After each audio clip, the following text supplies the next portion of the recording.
Si Lian Loreto mula sa Pag-asa. Makakausap muna natin. Ma'am Lian, magandang umaga. Yes po, magandang umaga po Sir Angel at sa lahat ng ating matigas-subaybay. Sa ngayon ay inaasahan natin yung patuloy na epekto nitong ridge o extension ng high pressure area na magdadala po ng mas mababang mga tsansa ng mga pagulan at magiging mainit din ang ating panahon sa malaking bahagi ng ating bansa. Although other parts of the country po, dito po sa may Visayas and Mindanao, mataas naman po yung chance ng mga isolated rain showers or thunderstorms. At aside po dito, wala naman po tayong nakataas na gale warning sa mga baybaying dagat ng ating bansa.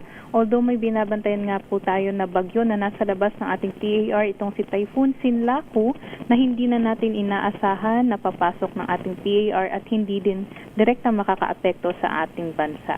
At aside po dyan, dito naman po sa heat index natin, sa Metro Manila, possible hanggang 37 degrees Celsius at pinakamataas naman po sa Maydagupan City, Pangasinan at Cotabato City, Maguindanao hanggang 41 degrees Celsius. At yan naman po ang latest mula dito sa Pag-asa. Ito po si Lian Loreto. Magandang umaga. Maraming salamat, Lian Loreto mula po sa Pag-asa. Yun.